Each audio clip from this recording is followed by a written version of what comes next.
Welcome to Sacrilegious Discourse. For this is what the Sovereign Lord says. Why do you need prophets to tell people who you are and what you want? If you can justify everything that the God of the Bible has done, then you can justify any of your behavior. A lot of this mentality is trickling into what is now mainstream right-wing Christianity. I am capable of empathy greater than this God of the Bible. This is a Bible that they tell kids. This is the good Lord. This is the good book. He is fantasizing about murder, mass murder. Head over to sacrilegiousdiscourse.com right now to find out how to leave us a review or support us on Patreon.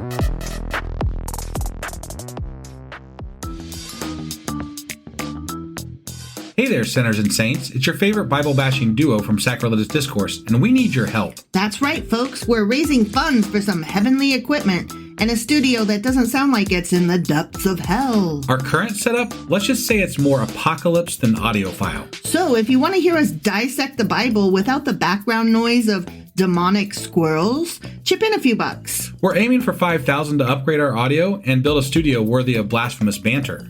Donate today and help us spread the good word of atheism. You can find a link right on our homepage, sacrilegiousdiscourse.com. Every dollar counts. Even if it's from your collection plate. Husband! Wife! Where the fuck are we? Well, we are in Daniel, and I believe we just read Daniel chapter 7. We sure as fuck did. And in that story, we had a dream. There was a dream. A dream happened. A dream happened. And in that dream, there were beasts. There were 4 beasts that I am aware of. Were they fantastic beasts? Do you know where to find them? So there was like a lion, a bear, a leopard, and then some weird horned, flying purple, People iron eater? teeth, horn growing people eater. Mm-hmm. Yeah. So Yeah. that was there. Mm-hmm. And apparently they all represent something too. Mm-hmm. And they're like different nations that exist, and they were supposed to get something from all this symbolism that was in this chapter. Mm-hmm. But in the midst of the chapter, I didn't get that symbolism. No. I didn't really understand what they were talking about. But then there was this like ancient of something days thing, ancient of days, maybe. Ancient of days. And that was maybe God because he was like white, and then he had white hair and like lots of white. So there was a lot of white there. Mm-hmm. And really what I got from the whole chapter is that Daniel needs some help. And he clearly was smoking the same shit that Ezekiel was. Yeah. Because he also, one of the things had wheels. Right. And we were like, oh, okay, so it's God. Yeah. The wheels on the Bible go round and round, right? Something like that, yeah. And I don't know why they can't, like, to me, if you want to really prove that you are given a prophecy, you make it a lot more clear than it was. Yeah. But this was so muddled, you could interpret it however the fuck you want to mean any fucking thing on the planet. I really love it when I'm reading the notes and they're like, this horn means this. And I'm like, based on what? And they're like, because we said so. Because we've always said so. And I'm like, but who was the first guy that said so? And why did he say it? And then the answer is, stop asking questions, you silly fucking atheist. Right? Jesus, what's wrong with you? Yeah. They just decide. Why do you want to know these things? It's God. Obviously, it's God. Okay. Right? Okay. Why don't you believe in God? I don't know how. Honestly, I don't know how. Yeah, but I mean, like we've talked about it throughout the chapters. These chapters of Daniel do not make God believable to me. No, it's over the top. They're trying to oversell their God with regard to how much impact their God supposedly had on this Babylonian Empire and things that happened in it. And it's them 400 years later looking back and saying, wow, we really got fucked over by Babylon back then. You remember that? How we got fucked over? Yeah, let's see if we can spin this into a thing that happened because God made it so. Yeah. Yeah. And that it's all part of his ineffable plan. Right. And that's exactly how it feels to me. It just feels like they're just spinning propaganda so that they don't give up too much greatness to... They don't let their God become lesser than any other entity or being. Right. And they're like, see how great he still was even though we got conquered? Yeah. That's how great he was. He was that great. They walked in, they lived through fire. This guy lived through a fucking lion's den. I mean, holy shit. How great is our God, right? And not only that, but he fucked us because we deserved it. Right. That's why. Yeah. That's why. But I mean, sure. They're so excited to be like, we suck. They are. And I'm like, grow a spine, dude. Yeah. And I just when they say that they suck, apparently it's just universal, right? Yeah. There's not a caveat for people that are good. It's just y'all suck. I'm going to ruin everybody's lives. Yep. But he's awesome because he also lets some people live through fire. Yeah. Whatever. Okay. Like, there's a Justin Bieber song that goes, why don't you just love yourself? Which I really love that song. But then I was like really happy to find out that it actually is, why don't you go fuck yourself? Right. With regard to Selena Gomez and their whole breakup way back when. Yeah. And I can't help it. I like that song. I'm not a fan of Justin Bieber, but I do like that song. Sure. And it's like what I want to sing both versions of it to the people back then. Like, right. Why don't you go love yourself so that you stop being just an abuse victim that's like, but God loves us. Right. And then also because the religion that you created that's coming later is actually getting up in my bizwax, why don't you go fuck yourself also? Right. That too. Like yeah. both, yeah, for sure. Whichever version of the song fits you, do that. Yeah. All right. So that was Daniel chapter 7. This was such an intro. I'm sorry. Yes. It was. It sure was. as fuck was. We went the fuck off. Yeah, we did. So that was Daniel chapter 7, which means that today we're getting into Daniel chapter 8. And also one quick apology. It may be yet tomorrow before we get to our part 2 of our Patreon. Yeah, that one. About Project 2025. The notes are ready. We have it ready to go. We just haven't been able to record it. And as soon as we're able to do that, we will get it out to you. Yes. Also, we're live on Discord tonight. And we got a full house. We got all of our regulars are here. And we did change the day. It's on Wednesdays now. So Wednesdays at 10 p.m. On Discord. Don't be afraid. Don't be afraid. Just click the damn link in the show notes and join us on Discord, and then join the event once you're on Discord, and join us on these Wednesday nights when we're doing these lives, and you'll have a blast. I promise. Yeah, stop being so lame. Get over here. You do have to deal with us being a bit ridiculous. Oh yeah, and going off about all kinds of shit that has nothing to do with the Bible or what we're doing on the live that night when we're off mic. It's true. When we're off live mic. Yeah. So yeah. But that being said, let's go ahead and get into Daniel chapter 8. It's about goddamn time. Let's do it.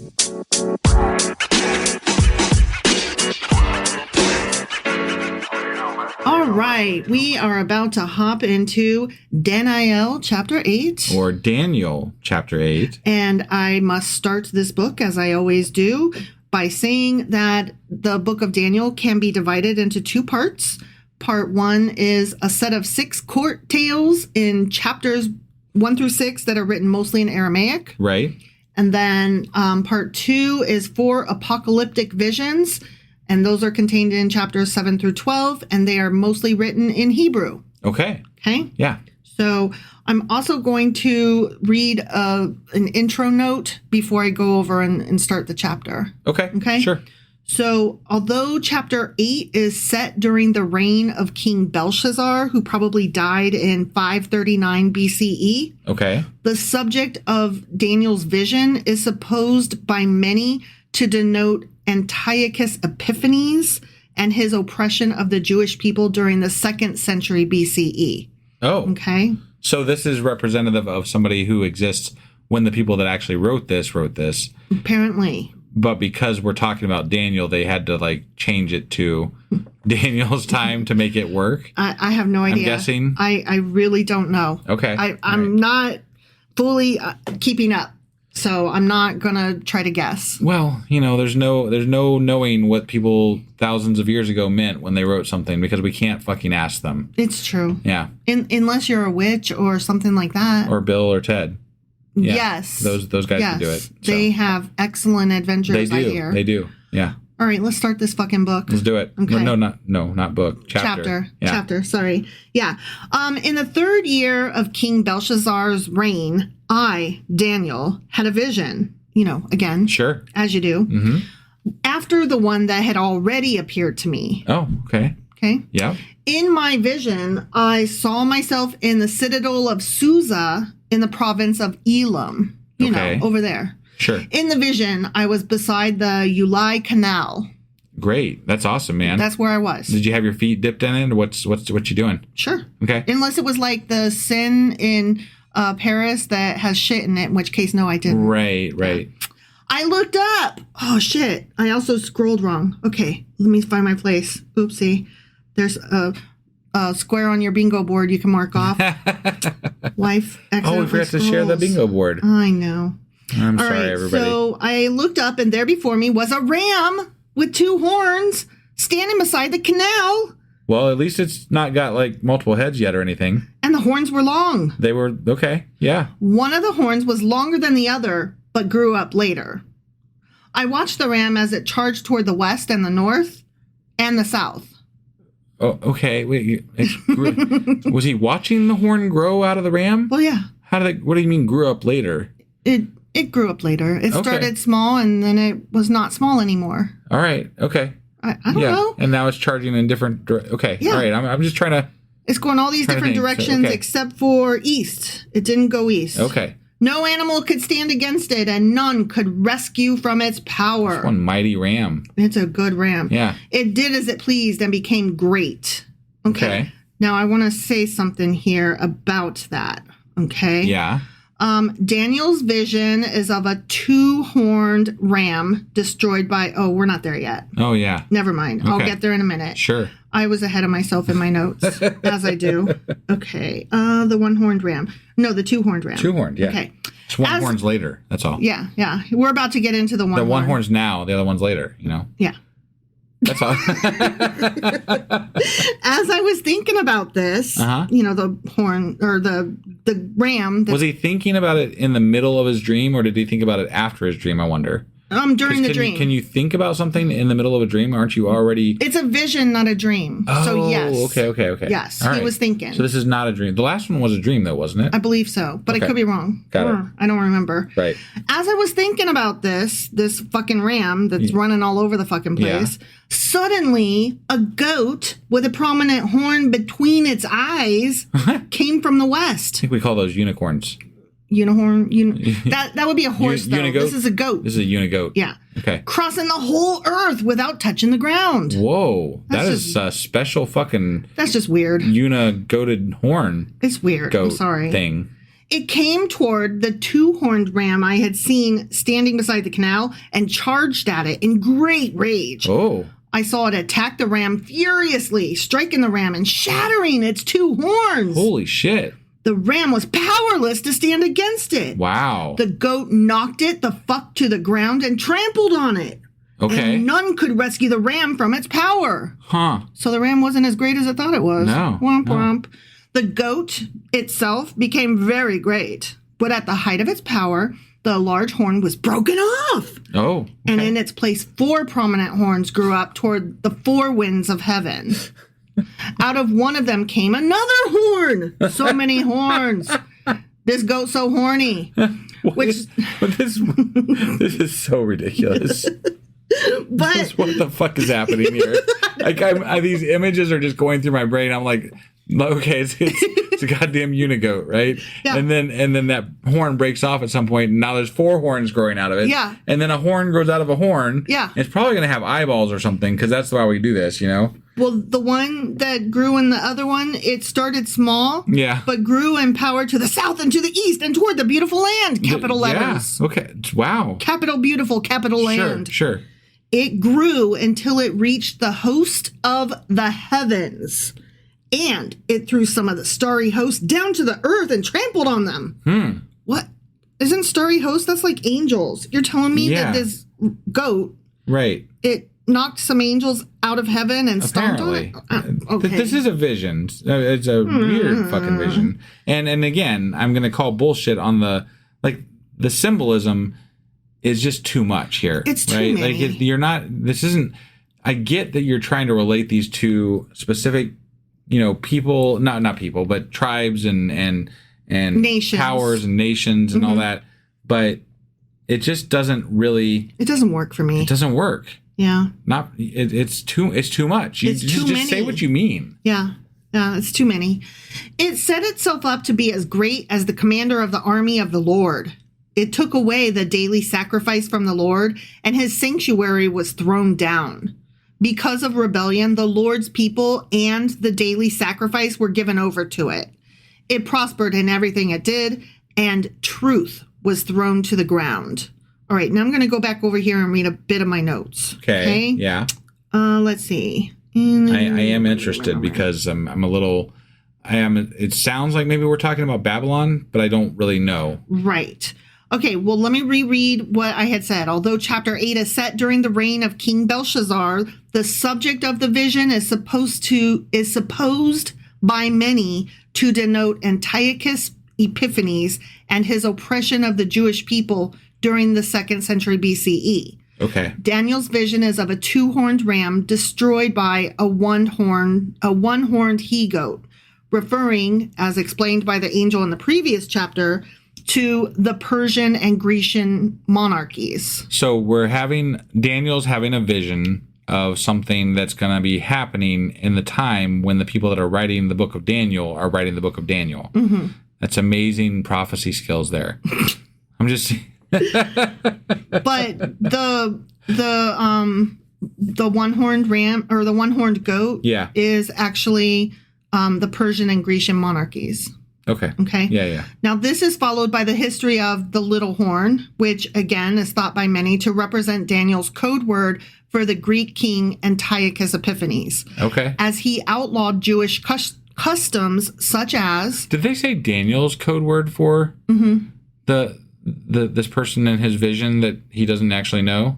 Yeah. They're calling it a code word. Yeah. Okay. Yeah. I can't with this because this was written by people that were having it happen. This was written in the time when this thing was happening. Sure. We already know that because the people that study the Bible figured that shit out, right? And here we're saying that Daniel, were like the people that are apologists are like, this guy who really existed is giving a code word for this thing that he's prophesizing that's going to happen 400 years later. But we now know that this was written during that time, and it negates the entire idea of a prophecy at all with regard to this book. Okay. In my opinion. No, and I just, like that, that's how I'm seeing it. So. I agree with you. I'm just telling you what the notes say. No, it makes me angry a little bit. I could tell. Yeah. I could tell. Sorry. So anyway, this is thought by many to represent Daniel's code word for the Greek king Antiochus Epiphanes as he outlawed Jewish customs such as circumcision, the Jewish festival calendar, dietary restrictions, and Sabbath observance. Okay. He made ownership of the Torah scroll a capital offense and built an altar to Zeus in the temple. His program sparked a popular uprising which led to the retaking of Jerusalem and the temple by Judas Maccabeus. Yeah. Maccabeus. Okay. Yeah. And we're going to be reading Maccabees. about that dude. Right. Yeah. But others think that it seems more properly to apply to the Roman power in general, like not a specific name. Okay. By which the temple and civic spirit of the Jews were destroyed. So they think it's referring to a nation instead of a person. And I can see either way. And I have a sneaking suspicion that if the Romans hadn't tried to subdue, Judaism, we might not have Christianity. God damn it! So I blame the Romans basically. Fucking Romans. Oh, they can't do anything right as much as good as they did. Oof. All right. So, remember when he's like, I saw a ram with 2 horns. Yeah. Okay. Yeah.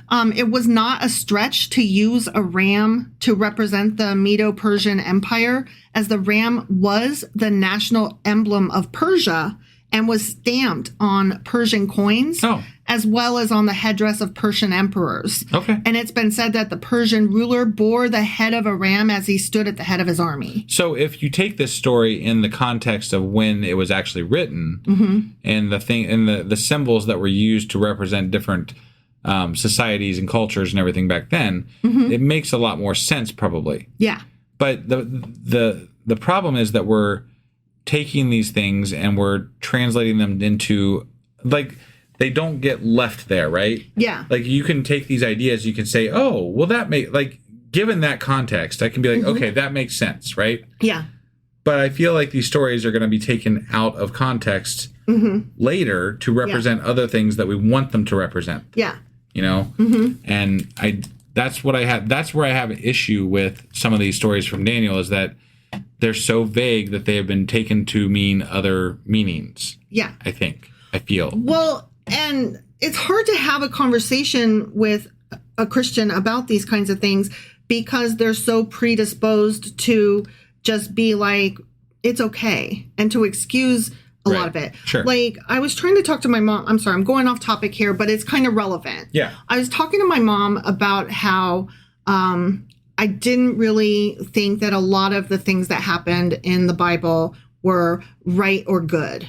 And the example that I gave was like when the dudes were carrying the Ark of the Covenant on the cart. Justice for Uzzah. Yeah. Yeah. And, you know, the cart jostled and the Ark almost fell and touched the ground. So Uzzah reached over to help pick it up. And he got smoked for touching it. Because he's not a Levite. Immediately. Yeah. He's not a Levite, so fuck him. Right? Yeah. And I was like, that's really harsh punishment. And my mom goes, well, we actually just had a lesson about this conveniently.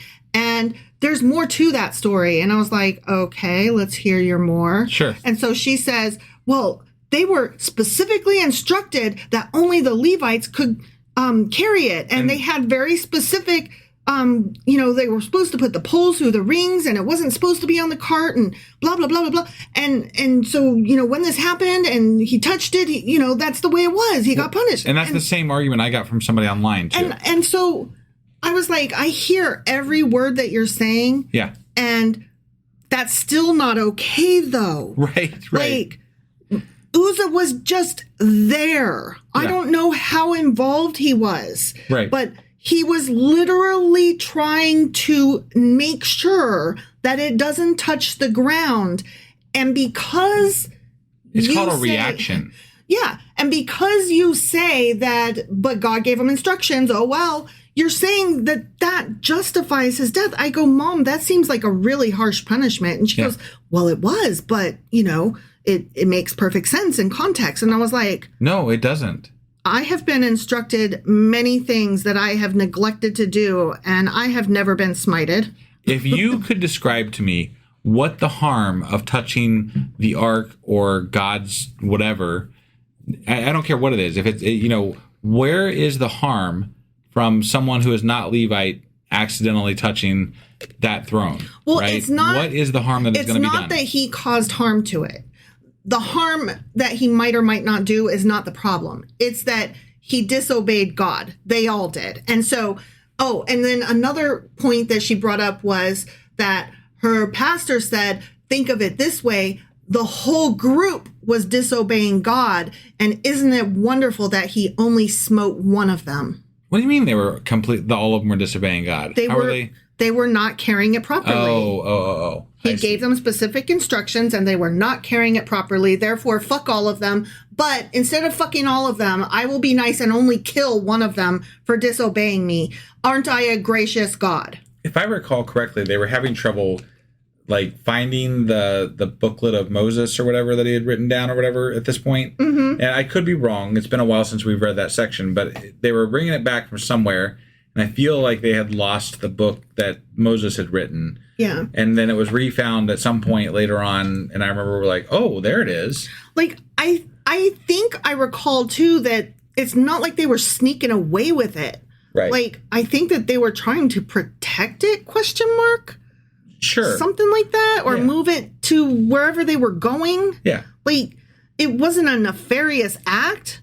And I cannot get down with it's fine to smite people. Right. No, I can't either. Not over something that's legalistic and stupid.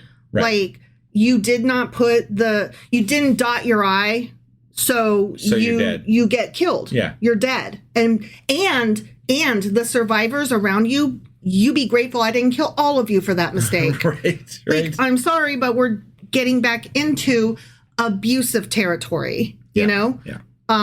Not okay. No, definitely So I can't be okay with this. So this whole story is just blech. All right, I'm going on now. Okay.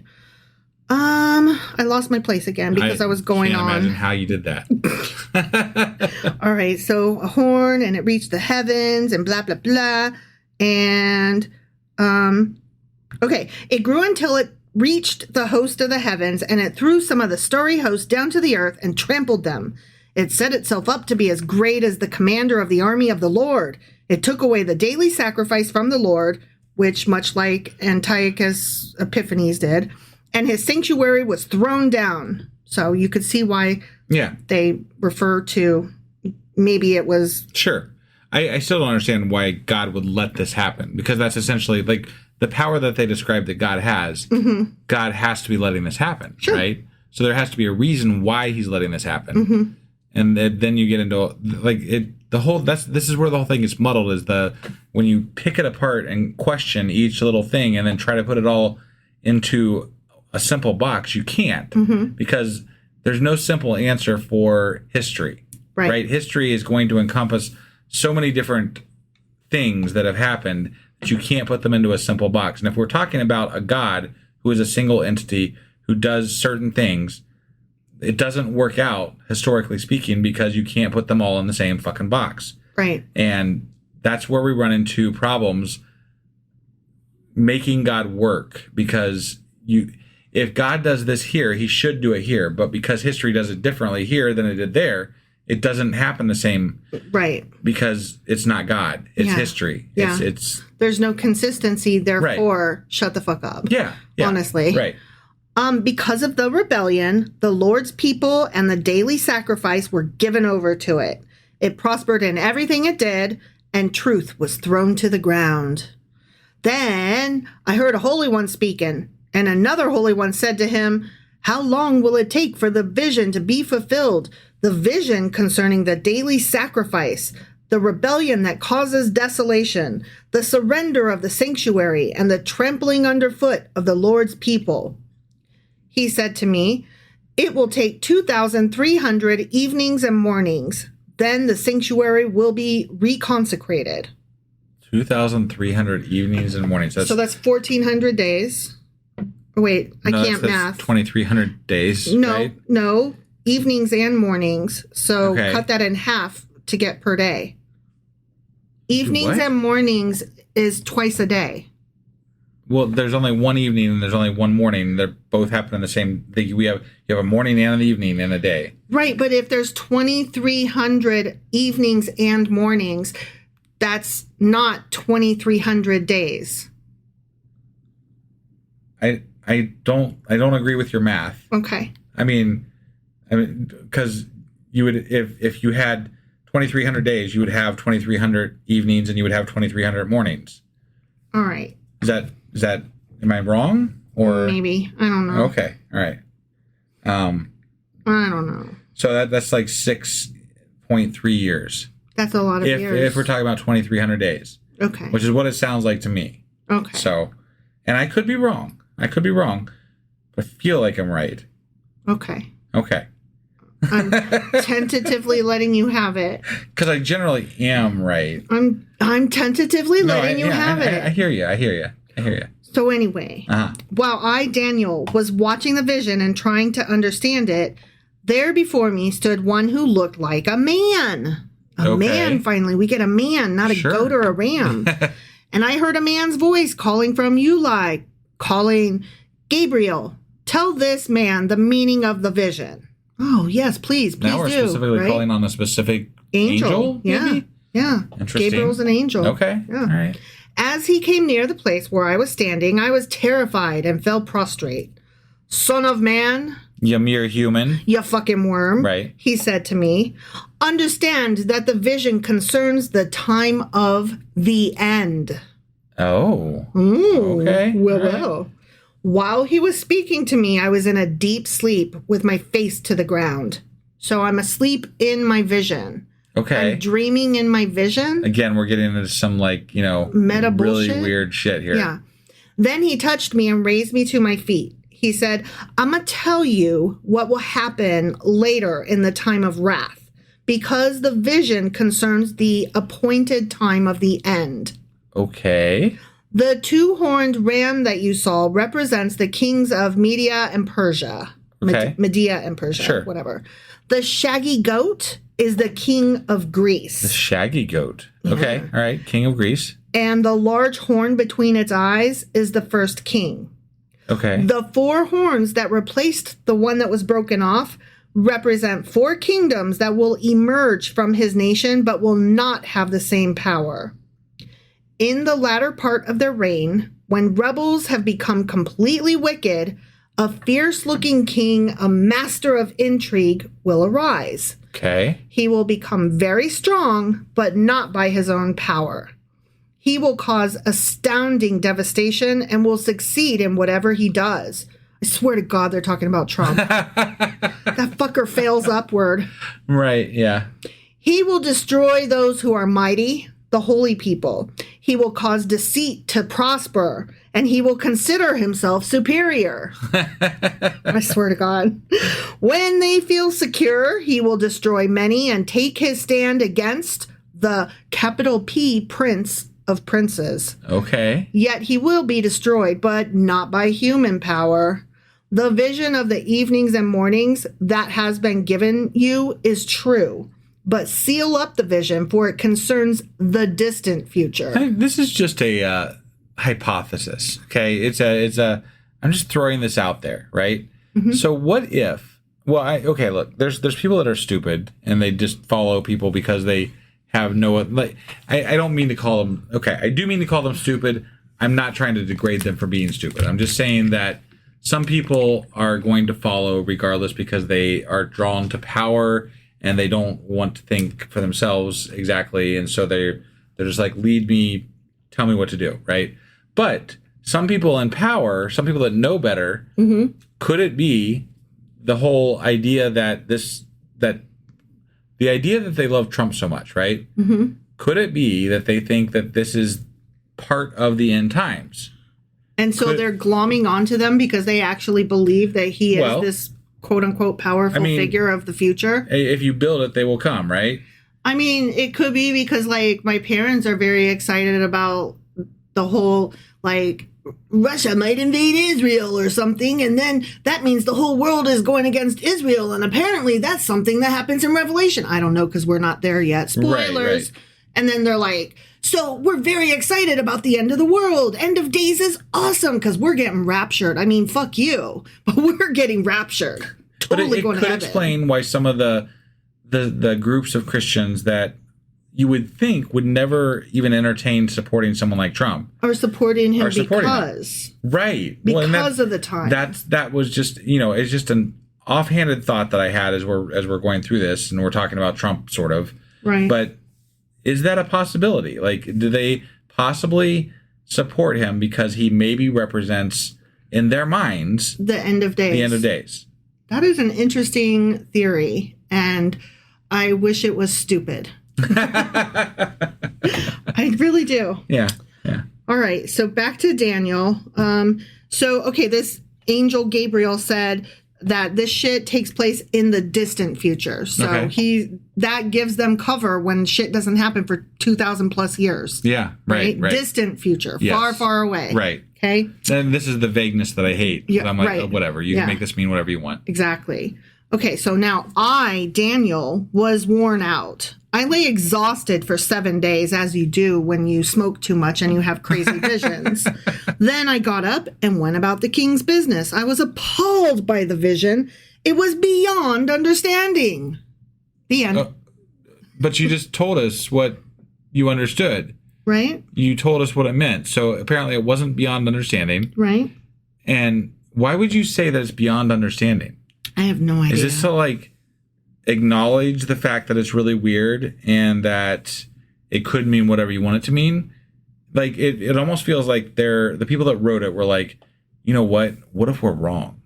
What if we need to make this mean something else sometime? Mm-hmm. We could just put at the end of this, hey, I'm It's confused. beyond understanding. Yeah. It's God. This is God. Who could know? Right? And then you can just take it and you can be like, well, let's just make it mean this. Let's make it mean that. Whatever. Who cares? It's beyond understanding. It can mean whatever we want it to mean. Sure. And if the world doesn't end this decade, maybe next decade, maybe next century, possibly next millennia, I don't really know. Maybe 100 millennia from now. Whatever. Whenever it ends, that's the time they're talking about. Yeah, definitely. Well, I have a few more notes that might help. I don't know. Okay. Let's see. All right. Persia ruled till about 333 BCE when Alexander the Great came from the west and with unbelievable speed overran the Persian Empire. Okay. His Greek Empire was symbolized in Daniel's vision as a goat, with Alexander as the large horn between the goat's eyes. Right. But at the height of his power, when only 32 years of age, Alexander suddenly died. His empire soon split into 4 sectors, which is the 4 new horns. So this sounds very relevant. This sounds very relevant, yeah, right? The 4 new horns. But it's also problematic if this is what is represented by this vision, right? Mm-hmm. The vision is automatically wrong because end times didn't happen, right? No, they're coming. Okay. They're coming. You can't talk about immediate events and then transition into, whenever the fuck it gets here. It doesn't really matter. Could be forever, That's why. Okay, so Gabriel is saying, here's some vision stuff. Here's what it means. And the rest of the vision that we gave you, don't worry about that because that's distant future stuff that you don't need to worry about. All right. So I think that's what was happening there. All right. Okay, but I have some more. It's annoying. Sorry. It is very annoying. Yeah. But I have some more notes. Okay. So one of these sectors was centered on Syria. From this sector, there arose many years later a king, a little horn, who attacked God's people and even God himself, the stars of heaven and the prince of those stars, like the what is it, heavenly celestial legion? Sure. Is that what whatever they were? Okay. Yeah, I don't. Yeah.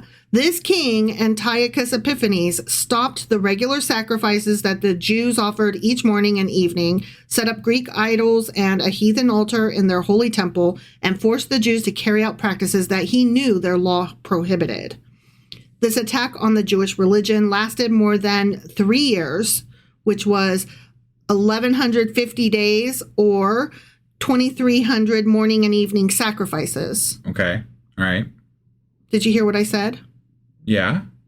1,150 days or 2,300 morning and evening sacrifices. Okay. So that's where I got my math. So what? Okay. So it is cut in half then? Mm-hmm. Okay. Because they were talking about the sacrifices, the morning and evening sacrifices. There were 2,300 sacrifices. So, 2 per day. So if you have 2,300 sacrifices, cut it in half. Oh, okay. All right. So that's why my math was right. You were right. Yeah. So what do you say? You were right. I was wrong. And what else? That's. I'm pretty and you're ugly. I'm smart and you're stupid. That's what you're supposed to say. Sure. But we're on mic, so you won't. It came to an end, not our marriage, but this this situation. Yeah. In 165 BCE, when the Jews regained control of their temple, they then cleansed and rededicated it to the holy worship of God. Okay. An interpreting angel named Gabriel then set out to explain to the frightened Daniel the meaning of the vision of the ram and the goat. Yeah. Which, we're like, hey, thanks, I appreciate that. Right. But first, but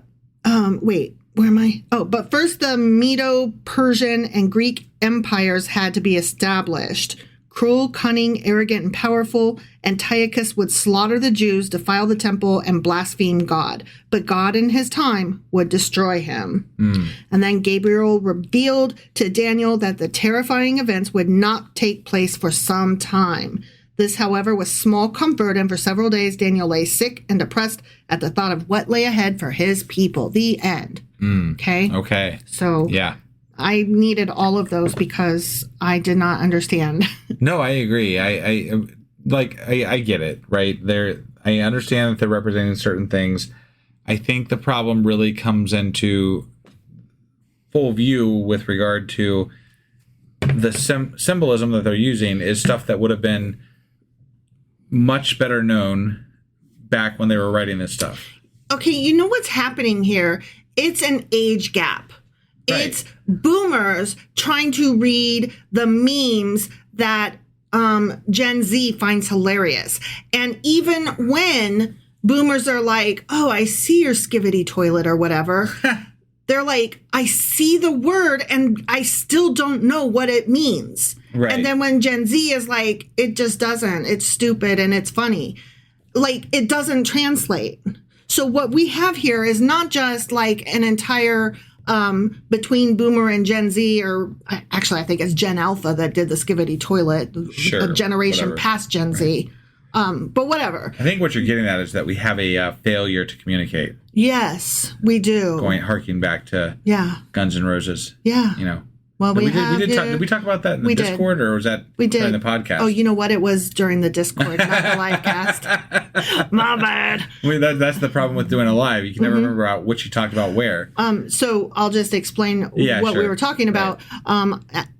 Unsurprisingly, I could not find where I was in my notes. Yeah. And so I was singing, where do I go? Where do I go now? And still couldn't find my notes, but that's not the point. And then so you started talking about Guns N' Roses and how you were very excited to have obtained Use Your Illusion 1 and 2 in spite of the parental blah, blah, blah, blah, blah. And so that's why we were harkening back to that. It was a whole live thing. You guys would have been privy to the whole thing had you been here. Yeah. On the live that we're doing right now. Well, not right now because you're listening to this not live. So unless you are live. Unless you are live, then it is right now. So either way, thank you, or get your ass over here. Right. Whichever one applies to you, that's the one you should do. Yeah. Show notes. Go down to the show notes. And you know who you are. You know who you are. You know who the fuck you are. Right. So just do it. Do we have anything else to cover? That's fucking it. All right, so another crazy dream by Daniel. I will be heavily looking forward to the Q&A this week because Jesus Christ, it's a mess. Oh, it really is. All right, thank you guys for joining us, and we will be back tomorrow with Daniel chapter 9. All right, we'll see you then. Bye.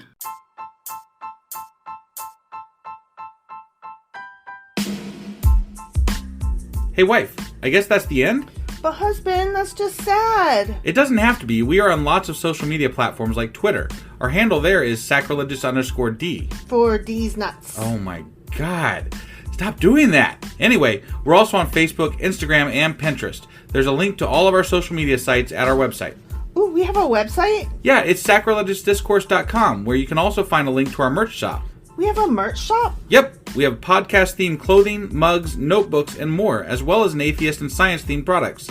Wow, our fans should really go check that out right now. Definitely. They can get in touch with us by sending an email to sacrilegiousdiscourse@gmail.com. But before they do that, we could really use some help. Oh yeah? With what? Well, it's not free running the podcast, and we need some financial support in order to get better equipment, which will free up time so we can concentrate on our podcast and our fans. Okay, so what should they do? Head over to patreon.com/sacrilegiousdiscourse and sign up as a contributor on our podcast. Supporters there receive additional bi-weekly episodes that we record just for our Patreon members for as little as $2 a month. Also, we'd really appreciate it if you would like and subscribe on whatever platform you're using. And Apple Podcast reviews help us out tremendously. Like and subscribe. Leave an Apple review. Join us on Twitter. Support us on Patreon. That's a lot of instructions. Don't forget to say thanks. Thanks. Okay, bye.